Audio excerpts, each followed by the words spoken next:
सच्चे दरबार की जय। ये बात रोहिणी सेक्टर 3 आश्रम की है। एक बार महाराज जी अपने कुछ शिष्यों के साथ कक्ष में बैठे थे। वहीं पास ही में महात्मा बुद्ध की एक छोटी सी मूर्ति रखी थी।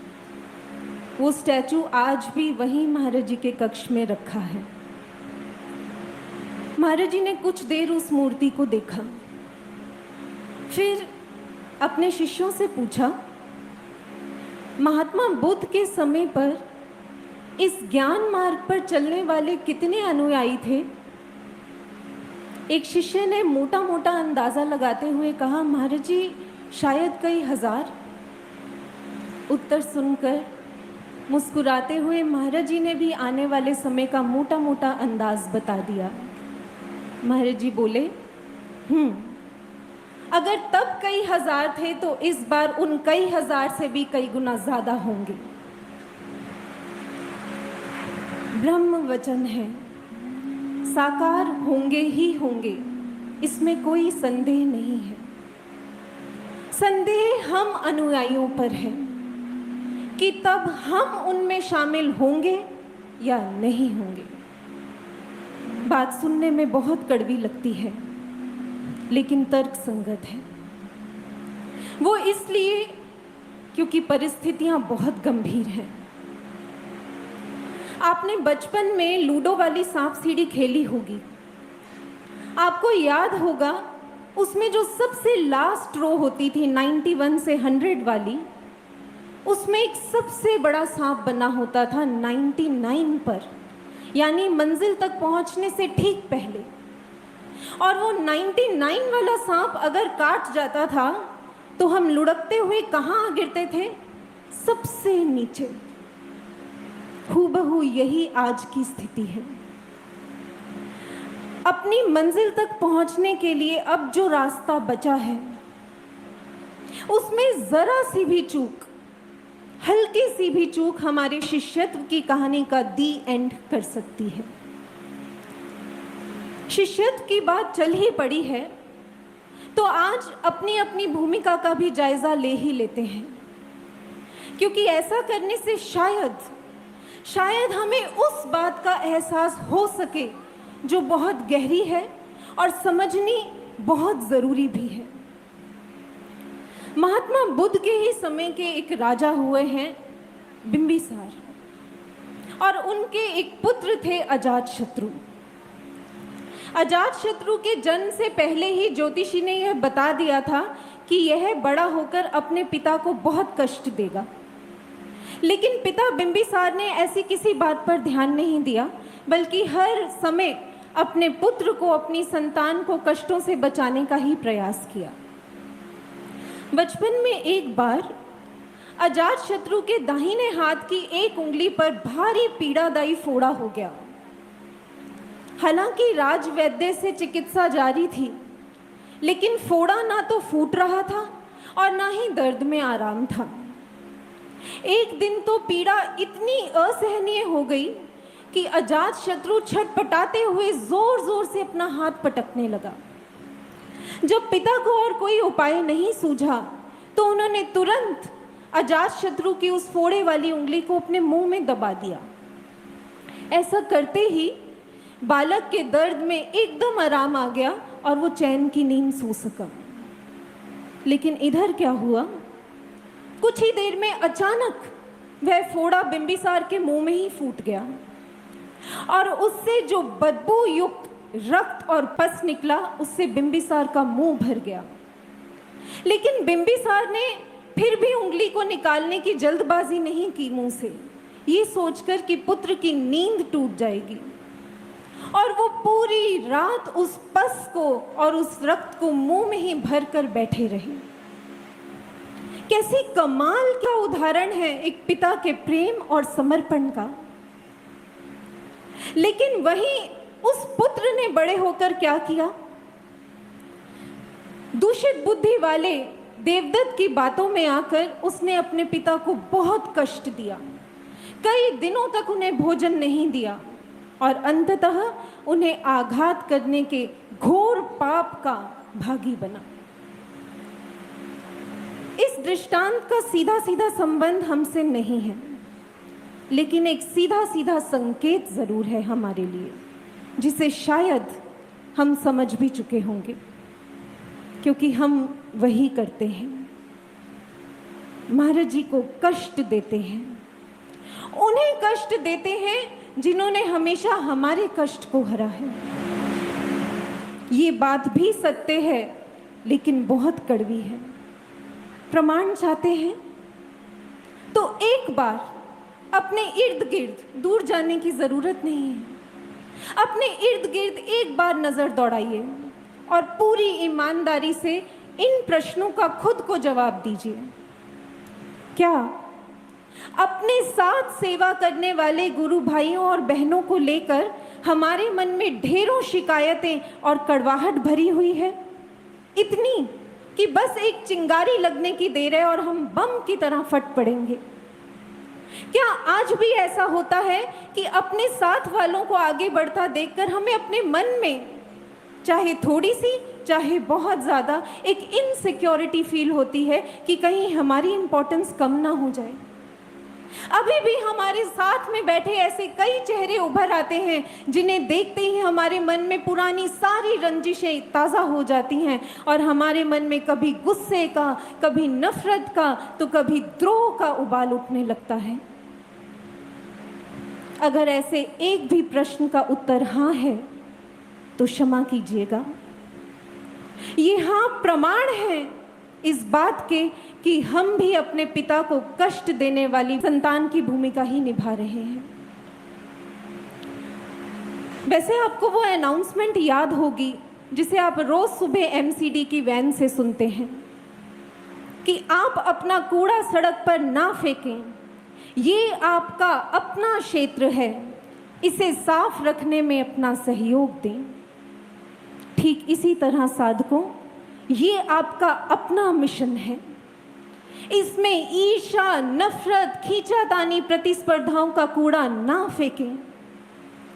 दिव्य मिशन की दिव्यता को बनाए रखने में महाराज जी का सहयोग दें। ये बात भी हम हर सत्संग में, हर भंडारे पर अलग अलग तरह से सुनते हैं, लेकिन अफसोस कूड़ा फेंकने की अपनी आदत को सुधार नहीं पाते। और अगर हम इसी तरह इस नफरत, संकीर्णताओं के कूड़े को यहाँ तहाँ डालते रहेंगे तो फिर हमें एक वार्निंग को भी याद रखना होगा, वो ये कि मिशन की सफाई को तो महाराज जी बिगड़ने देंगे नहीं, लेकिन अगर हमने सफाई पर ध्यान नहीं दिया तो ये निश्चित है कि हमारा इस मार्ग से सफाया हो जाएगा। ये बात भी 100% सच है कि जो कूड़ा हम यहाँ से जहाँ तहाँ फेंकते रहते हैं उस पर अंकुश लगाना आसान नहीं है। क्यों? क्योंकि इस प्रक्रिया में सुनना भी पड़ता है, सहनी भी पड़ती है, झुकना भी पड़ता है और माननी भी पड़ती है। कुल मिलाकर पूरा का पूरा छलनी होना पड़ता है, यानी अपने अहंकार के साम्राज्य को ध्वस्त करना पड़ता है। और बस यहीं से शुरू हो जाती है घर्षण की सारी प्रक्रिया। क्यों? क्योंकि हमारे अभ्यास और हमारा प्रयास इससे ठीक उल्टे हैं। हमें सुनना नहीं, सुनाना आता है। हमें तो मानने का नहीं, मनाने का अभ्यास है अपनी बात को। हमें झुकना नहीं आता, हमें हुक्म चलाने का तजुर्बा है। हमें सहने का नहीं, दूसरों पर ताने मारने का एक्सपीरियंस है।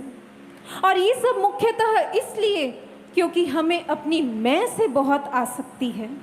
ये वही आसक्ति है जो अंदर तो बड़ी आसानी से आ सकती है, लेकिन बाहर सरलता से जा नहीं सकती है फिर। और वास्तव में वो जो 99 वाला सबसे बड़ा सांप है ना, वो इसी मैं का सांप है, जो हर समय फन उठाकर हमें डसने के लिए तैयार बैठा है। इस पंडाल में कुल मिलाकर 3 तरह के लोग बैठे हैं, रोगी, भोगी और योगी। रोगी वो जो इस मैं रूपी व्याधि से ग्रसित हैं, भोगी वो जो इस दंश को कुछ तो भुगत चुके हैं, लेकिन अभी भी कुछ अंश बाकी हैं जो सफाई की मांग करते हैं, और योगी वो जो इस मैं रूपी व्याधि से बिल्कुल स्वतंत्र हैं। मैं समझती हूँ कि हम में से ज़्यादातर लोग रोगी और भोगी श्रेणियों वाले ही हैं। ऐसा उन्हीं प्रमाणों के आधार पर कहा जा सकता है जो अभी कुछ देर पहले आपसी मन मुटाव खींचातानी को लेकर हमने खुद दिए। और रोगी और भोगी होते हुए हमारी स्थिति क्या है और कितनी गंभीर है, ये जांच लेना, जान लेना और जान लेने के बाद फिर उसे मान भी लेना, ये बहुत ज़रूरी है। क्योंकि मान लेने के बाद ही उपचार भी संभव है और इस बात की संभावना भी कि हम अपने महाराज जी के सच्चे योगी शिष्य बन पाएंगे और उन अनुयायियों में शामिल हो सकेंगे। यही समझने के लिए आज का यह सत्संग जांच शिविर की भूमिका निभाएगा। इस जांच शिविर में कुछ विभाग हैं जो अलग अलग बीमारियों की आड़ में छिपे सूक्ष्म अहंकार को पहचानने में हमारी मदद करेंगे। तो चलते हैं सबसे पहले विभाग में, जो है सहनशीलता विभाग। इस विभाग में अपने मान अपमान की चिंता की जांच होती है। एक बार एक सेवादार भाई को महाराज जी ने किसी कारण से खूब डांट लगाई, वो भी सबके सामने। वो गुरु भाई हाथ जोड़े चुपचाप मुंह नीचे किए बैठे रहे। अब गलती की थी तो डांट का प्रसाद तो मिलना ही था, लेकिन हमारे भगवान जी भी आशुतोष हैं, यानी कि शीघ्र प्रसन्न हो जाने वाले। इसलिए जब उन गुरु भाई ने अपनी गलती में सुधार कर लिया तो महाराज जी ने प्रसन्नता का महाप्रसाद लुटाने में भी देर नहीं लगाई। तुरंत उन्हें अपने पास बुलाया और खूब पीठ थपथपाई। उन गुरु भाई ने भी मौका नहीं चूका और महाराज जी को प्रसन्नचित मुद्रा में देखते हुए अपने दिल की बात पूछ ही डाली। बोले, महाराज जी, जब आपको मेरी किसी गलती पर डांटना होता है तब तो आप सबके बीच में डांट देते हो, लेकिन जब शाबाशी देनी होती है तो कक्ष में बुलाकर देते हो। महाराज जी, क्या इसका उल्टा नहीं हो सकता? जब आपको डांट लगानी हो तो आप कक्ष में बुलाकर डांट दिया करें और प्रसन्नता आप सबके बीच में व्यक्त कर दिया करें। उन्होंने सोचा था महाराज जी कहेंगे अच्छा ठीक है, लेकिन जैसे ही मुख ऊपर उठाया तो महाराज जी की जोरदार आवाज में कड़क उत्तर से सामना हुआ। महाराज जी बोले, बिल्कुल नहीं हो सकता, सबके बीच में ही डांटूंगा। अकेले में डांटूंगा तो अहंकार कैसे टूटेगा? निसंदेह इस दरबार में साधकता की निर्माण शैली में महाराज जी हमें जानबूझकर ऐसी परिस्थितियों से गुजारेंगे, क्योंकि इस दरबार में, इस पथ पर मान अपमान, पहचान और शान का कोई स्थान नहीं है। और इसलिए महाराज जी हमारे अहंकार को तोड़ने के लिए बार बार विपरीत परिस्थितियों से गुजारेंगे। तब तक गुजारेंगे जब तक हम सहनशील बनना नहीं सीख जाते। वैसे इस संदर्भ में सांसारिक जगत से भी एक मार्ग का उदाहरण मिलता है। मदर टेरेसा बहुत से गरीब और अनाथ बच्चों की देखरेख किया करती थी। एक बार उनके पास उन्हें खिलाने के लिए कुछ नहीं था। जब बच्चे भूख से रोने बिलखने लगे तो मदर टेरेसा पास वाले एक डिपार्टमेंटल स्टोर में गईं और उन्होंने अपना दाहिना हाथ आगे बढ़ाते हुए उस दुकानदार से आग्रहपूर्वक कहा, कृपया मेरे बच्चों के लिए एक ब्रेड का पैकेट दान दे दीजिए। उस दुकानदार ने उन्हें गली गली मांगने वालों की तरह समझकर खूब डांट पिला दी, लेकिन मदर टेरेसा ने पलटकर कोई बहस नहीं की। बस अपना हाथ यूं ही आगे बढ़ाए रखा। जब उस दुकानदार के कटु वचनों की वर्षा थमी, तब मदर टेरेसा ने एक बार फिर विनती की, कृपया मेरे बच्चों के लिए एक ब्रेड का पैकेट दे दीजिए। उस दुकानदार का पारा इतना बढ़ गया कि उसने सीधा मदर टेरेसा की हथेली में थूक डाला। अनुमान लगा सकते हैं मदर टेरेसा की क्या प्रतिक्रिया रही होगी। मदर टेरेसा ने उस थूक वाले हाथ की मुट्ठी बांधी, उसे पीछे किया और बिल्कुल विनम्रता से अपने दाहिने हाथ को आगे बढ़ाते हुए बोली, जो आपने अभी दिया वो मेरे लिए, लेकिन क्या आप मेरे बच्चों के लिए एक ब्रेड का पैकेट दे सकते हैं? कहते हैं कि वो दुकानदार शर्मसार हुआ मदर टेरेसा के चरणों में गिर गया था। अद्भुत, क्या कमाल की सहन शक्ति है कि अपने लक्ष्य के सामने किसी अपमान, किसी बेइज्जती की कोई परवाह नहीं। लेकिन हमें अपने लक्ष्य का चिंतन छोड़कर अपनी सारी चिंता रहती है। उसने हमें ऐसा सबके सामने बोल कैसे दिया? ये सोचकर हम बड़ा सा मुंह फुला लेते हैं और फिर या तो सारा काम करना छोड़ देते हैं या मिशन ही छोड़कर चले जाते हैं। आपके साथ भी ऐसा बहुत बार हुआ होगा और बहुत बार होता भी होगा कि कई बार ऐसा हमें सामने वाला व्यक्ति आपसी कॉन्वर्सेशन में या डिस्कशन में या एक नॉर्मल बातचीत में कोई बात कह देता होगा, शुद्ध भावना से ही और हमारे हित में ही कह देता होगा, लेकिन हमें वो बात चुभ जाती होगी, हर्ट कर जाती है।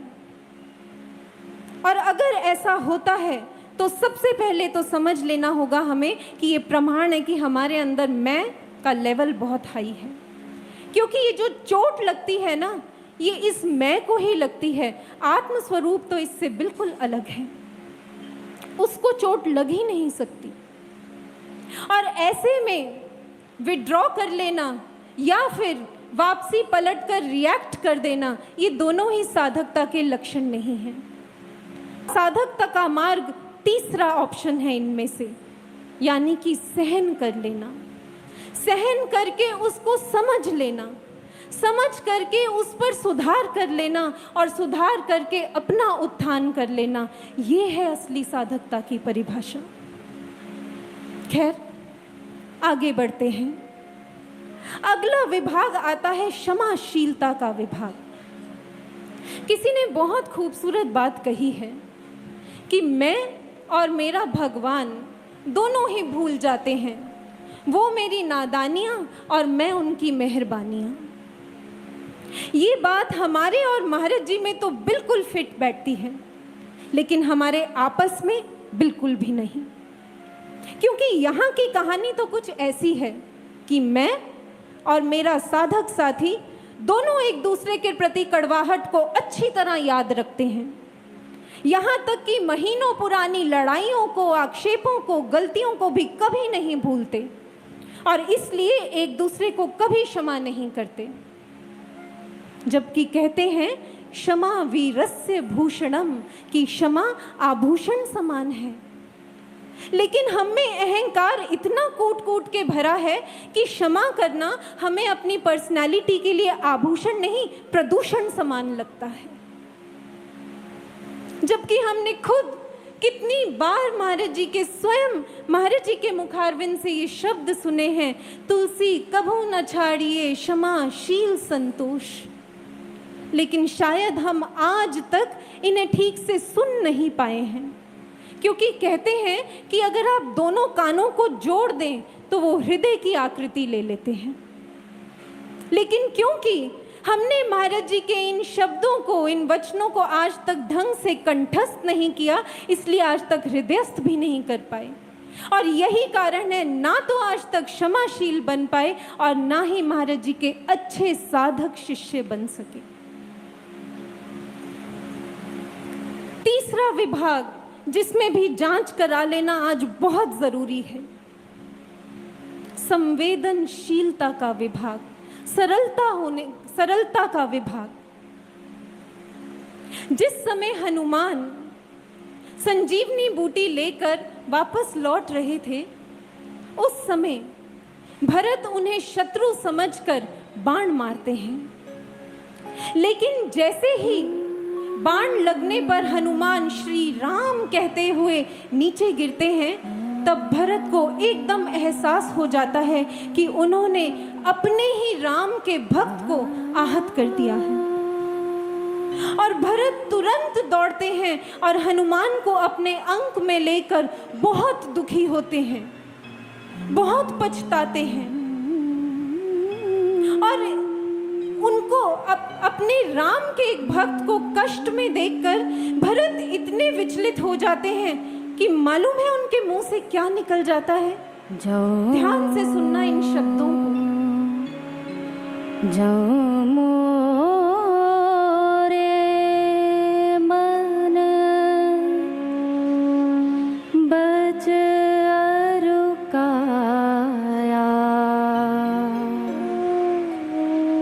प्रीति राम पद कमल माया, तो कपि हो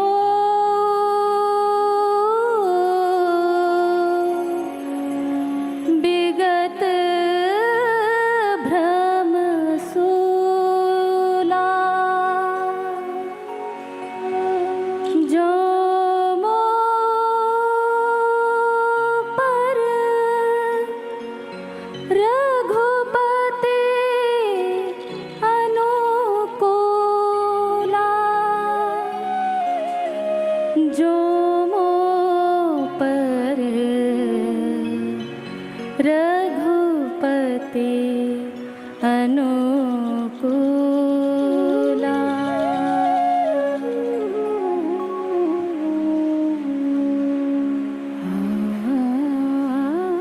भरत कहते हैं कि अगर मन से, वचन से और काया से मेरी अपने राम के चरणों में सच्ची भक्ति है, सच्चा प्रेम और समर्पण है, तो इस कपि की यानी इस वानर की थकावट और पीड़ा तुरंत समाप्त हो। क्या कमाल की संवेदनशीलता है।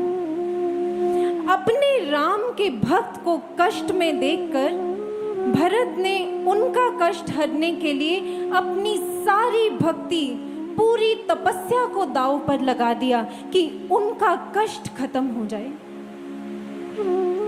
ऐसे साधक थे भरत, और ऐसे साधक हैं हम, जो जानबूझकर, भरत से तो अनजाने में वो कष्ट उनको दिया गया था, और हम कैसे साधक हैं जो अपने जानने वाले साधक भाइयों और बहनों को वो भी जानबूझकर कष्ट देते हैं, कभी कड़वी बोली बोलकर, तो कभी तानों के बाण मारकर, या फिर कभी अपनी महत्वाकांक्षाओं की पूर्ति की खातिर उन्हें अपमानित करके। हमारा अहंकार हमें इतना संवेदनहीन बना देता है कि हम अपने ही साथियों की आंखों में आंसू भर देते हैं और साधकता के स्तर से बिल्कुल नीचे गिर जाते हैं। सरलता के भी कोई लक्षण हम में नहीं दिखते। कोई बता के तो देखे हमारी गलती। हम चतुराई के, चालाकी के सारे फॉर्मूले लगा डालते हैं अपने आप को ठीक जस्टिफाई करने के लिए और अपनी मैं को ऊपर रखने के लिए। एक बार एक डॉक्टर ने अपने पेशेंट से कहा, आपने जरूर कुछ उलट सुलट खाया है और परहेज को तोड़ा है, तभी दवाई का असर नहीं हो रहा और मोटापा बढ़ता जा रहा है। अब की बार आपको ये गलती फिर नहीं करनी है। आपको उन सारी चीजों से दूर रहना है जो आपको मोटा बनाती हैं, समझे? उस पेशेंट का बहुत स्मार्टनेस वाला उत्तर आया, जी समझ गया डॉक्टर, मुझे उन सारी चीजों से दूर रहना है जो मुझे मोटा बनाती हैं, जैसे कि वजन तोलने की मशीन, शीशा, तस्वीरें और पतले दोस्त। हम भी ऐसा ही करते हैं। उस पेशेंट ने तो शालीनता से जवाब दिया था पलटकर। हमें जब कोई हमारी गलती बताता है तो हम पूरा अकड़ कर उस पर भड़क जाते हैं और उसको ही झिड़क देते हैं। इसलिए इन सब बातों को देखते हुए भी ये कहा जा सकता है कि संवेदनशीलता और सरलता के पैमानों पर भी हम पूर्ण रूप से रुग्ण हैं। संतोष और समर्पण विभाग में भी जांच करा लेते हैं, ये भी बहुत जरूरी है। किसी ने कहा है, be content with what you have but don't be content with what you are. यानी जो है उससे संतुष्ट रहो, लेकिन जो हो उससे संतुष्ट मत रहो। लेकिन यहाँ भी इसका उल्टा वर्जन ही हमें भाता है। हम जो हैं, चाहे हम में जितनी मर्जी ईर्ष्या, खींचातानी, प्रतिस्पर्धा भरी है, हम संतुष्ट हैं। लेकिन जो हमें दिया जाता है, चाहे वो सेवा है या अन्य व्यवस्थाएं, उनसे संतुष्ट हो जाने का पाठ हमारा अहंकार हमें बिल्कुल नहीं सिखाता। हम बात बात पर, हर जगह, हर चीज में तोल मोल करते हैं। एक बार एक गुरु बहन ने अनुभव देखा कि महाराज जी खूब भर भर कर प्रसाद लुटा रहे हैं। सब उस प्रसाद को लूट भी रहे हैं और सबको वो प्रसाद मिल भी रहा है, लेकिन फिर भी सबके चेहरों पर एक असंतुष्टि का भाव है। कोई भी खुश नहीं दिख रहा। मालूम है क्यों? क्योंकि सब एक दूसरे की झोलियों में झांकने में लगे हुए थे कि उसको कितना और क्या मिला है। कितने दुख की बात है। ये साधकता की कौन सी परिभाषा है? कहने को तो हम परमार्थ मार्ग में जुटे हुए हैं, लेकिन आपस में स्वार्थी बनकर खींचातानी में लगे हुए हैं। बॉर्डर पर जब एक सोल्जर खड़ा होता है ना, तो उसकी अपने देश की तरफ पीठ होती है। वो इसलिए क्योंकि उसे ये पूरा विश्वास होता है कि अपने देश से उसे कोई खतरा नहीं है। लेकिन हमारी हालत कैसी है? जब हमारा ही अपना कोई गुरु भाई या गुरु बहन मिशन को रिप्रेजेंट करने के लिए किसी मोर्चे पर खड़ा होता है, तो हम पीठ पीछे उसे दे दनादन ईर्ष्या भरे कंपैरिजन की फायरिंग करते रहते हैं उस पर। ये सिद्ध करने पर तुले रहते हैं कि उससे बेहतर ये सेवा मैं कर सकता था। यहां तक कि पक्षपात के आक्षेप भी लगा देते हैं। हालांकि कहीं ना कहीं हमारा हृदय हमें ये जरूर समझा रहा होता है कि सेवा देने वाले और करवाने वाले सिर्फ महाराज जी हैं। लेकिन फिर भी हम अपनी बुद्धि की दलीलों को ही ऊपर रखते हैं। पामिस्ट्री में यानी हस्तरेखा विज्ञान में कुल मिलाकर हमारे हाथ में 12 रेखाएं मार्क की जाती हैं, और इसमें से 3 रेखाओं को मेजर लाइंस कहा जाता है, यानी जो मेन रेखाएं हैं। और ये मेन रेखाएं कौन सी है?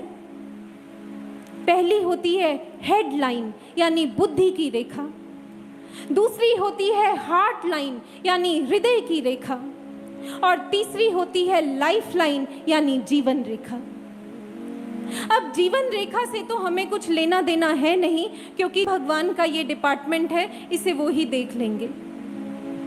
लेकिन बाकी की जो 2 मेजर लाइंस हैं, हेड लाइन और हार्ट लाइन, इन्हें संभालने की पूरी जिम्मेदारी हमारी है।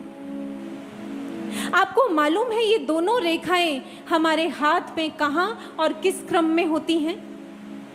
आपको अपनी हथेली में जो सबसे ऊपर 2 कर्व्ड लाइंस यानी जो घूमी हुई लाइंस दिख रही है ना, इसमें ऊपर वाली होती है हार्ट लाइन यानी ऊपर होती है हृदय की रेखा, और नीचे वाली लाइन होती है हेड की लाइन यानी बुद्धि की रेखा।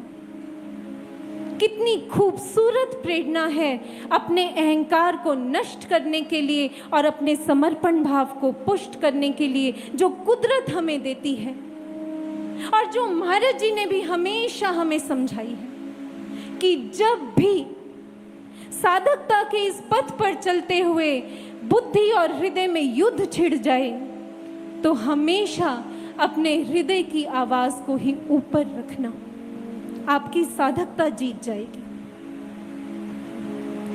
चलते चलते प्रेम और संगठन विभाग में भी जांच कर लेते हैं, क्योंकि इसका भी डायरेक्ट कनेक्शन हमारे अहंकार से है।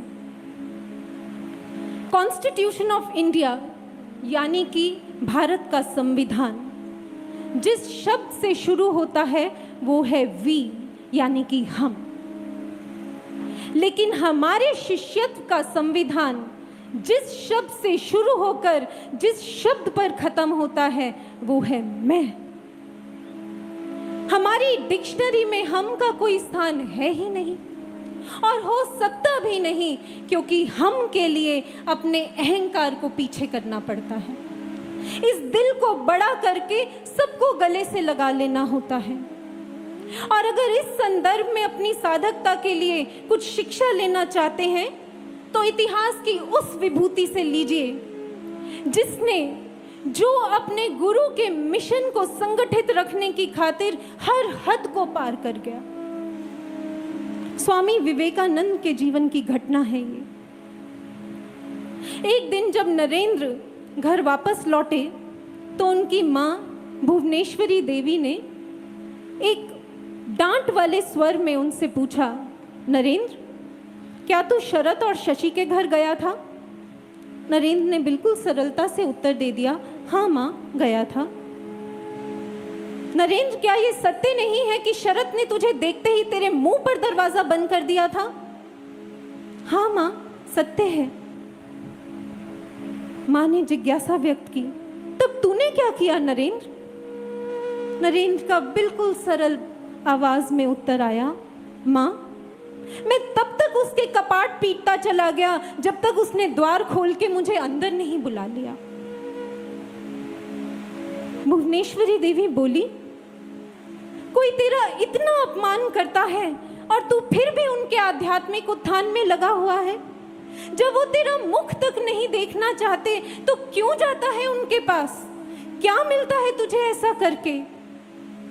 इस बार नरेंद्र की वाणी बिल्कुल गंभीर हो गई। बोले, मेरे ठाकुर मिलते हैं मां ऐसा करके मुझे। वो मेरे गुरु भाई हैं मां, और उनके प्रति मेरे मन में प्रेम के अलावा और कोई भाव है भी नहीं और हो भी नहीं सकता। मेरे ठाकुर ने हमेशा ये कहा है और चाहा है कि हम सब एक साथ मिलकर रहें। इसलिए सबको संगठित रखने के लिए मुझसे जो हो सकेगा मैं करूंगा। और अगर ऐसा करने में अपना अपमान सहकर मेरे ठाकुर के वचनों का मान बना रहता है तो ऐसा ना करने का प्रश्न ही कहां उठता है मां। कमाल का समर्पण, कमाल का प्रेम। एक वो साधक था जो अपने गुरु के शिष्यों को एक रखने के लिए जिसने उनसे सिर्फ प्रेम किया और अपनी मैं को बिल्कुल रौंद डाला। और एक हम शिष्य हैं जो अपनी मैं को बचाए रखने के लिए आपसी एकजुटता और प्रेम को बिल्कुल रौंद डालते हैं। क्या लगता है आपको, ऐसा करने से हमें हमारे महाराज जी मिल जाएंगे?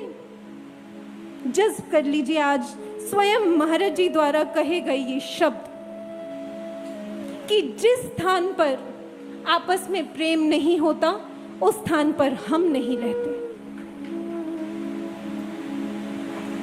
यहां जिसने भी इस अहंकार के रोग का एक्सपीरियंस लिया है वो ये भली भांति जानता है कि उसे अपने महाराज जी की कितनी नाराजगी मिली है, अपने महाराज जी की कितनी दूरी मिली है। कई महीनों तक महाराज जी बात नहीं करते। अगर हमें हमारे आराध्य की ही प्रसन्नता नहीं मिली तो हमारी सेवा, हमारी साधना, ये हमारी सारी साधकता किस काम की है? बिल्कुल बेमाने। सतगुरु भगवान के पास आकर भी इस सृष्टि के सबसे बदकिस्मत लोगों में गिने जाएंगे हम। इसलिए इस जानलेवा अहंकार की बीमारी को हटाने के लिए इसकी उपचार पद्धति को अपना लें और अपनी साधकता को बचा लें। और उपचार पद्धति क्या है? क्योंकि ये समस्या बहुत गंभीर और जटिल है, इसलिए इसकी जो उपचार पद्धति है वो भी आसान नहीं है। सुनिए, स्वयं महाराज जी द्वारा बताई गई ये उपचार पद्धति हूबहू महाराज जी के कहे गए ये शब्द हैं। निस्वार्थ भाव से निष्काम होकर सेवा करते हुए, तिरस्कार मिले तो उसे भी सहते हुए, साथ ही धैर्य भी ना खोकर उस पर भी उत्साहित और सकारात्मक होते हुए मिलकर आगे बढ़ते जाना, ये है अपने अहंकार को गलाने की, मिटाने की और हटाने की उपचार पद्धति, एकमात्र फॉर्मूला। मुश्किल है ना? क्योंकि सारे एलिमेंट्स आपस में टकराने वाले हैं। सेवा भी करनी है, कोई कामना भी नहीं रखनी, कोई स्वार्थ भी नहीं रखना, तिरस्कार मिले तो उसे भी सहना है, साथ ही धैर्य भी बनाए रखना है, ऊपर से ना नकारात्मक होना है ना निराश होना है, और इसके साथ साथ मिलकर आगे बढ़ते जाना है। यानी कुल मिलाकर बात वही है कि पूरा का पूरा छिलना है और छलनी होना है। बहुत मुश्किल है, लेकिन अगर अपनी साधकता को बचाना चाहते हैं और उस 99 वाले सांप को रौंद कर अपनी मंजिल को, यानी अपने महाराज जी की प्रसन्नता को पा लेना चाहते हैं, तो यही सिर्फ एकमात्र रास्ता है। हम में से किसी के लिए भी और कोई अन्य विकल्प नहीं है। हम ऐसा कर सकें, चलते चलते इसके लिए भी एक बहुत खूबसूरत प्रेरणा लेते चलते हैं। एक बार अमीर खुसरो अपने औलिया की चरण सेवा कर रहे थे। अचानक से अहंकार ने अपना फन उठाने की कोशिश की। न जाने कहां से खुसरो के मन में ये विचार उठने लगे कि मेरे कितने बड़े बड़े राजघरानों से ताल्लुक हैं, इससे हम सबको कितना आराम हो जाता है ना। अभी ऐसे कुछ विचार पनपे ही थे कि निजामुद्दीन औलिया ने अपनी करवट बदल ली और मुंदे हुए नेत्रों के साथ ही बोले, खुसरो, मैंने करवट बदल ली है, तू भी करवट बदल ले। जी हाँ, बस यही करना है। अपने अहंकार की करवट को बदलकर समर्पण का रुख कर लेना है। जब जब भी हमारे मन में कोई भी ऐसा विचार अहंकार की हुंकार भरने लगे, तो उस समय तुरंत उस विचार को वहीं फटकार लगाते हुए उसकी करवट बदल देनी है और अपने अंदर इन्हीं धुनों को गुनगुनाते चले जाना है जिन्हें स्वयं महाराज जी ने, हमारे महाराज जी ने स्पंदित किया है। सच कहते हैं, आप इस अहंकार रूपी जानलेवा बीमारी से बिल्कुल मुक्त होकर सच्चे योगी बन जाएंगे।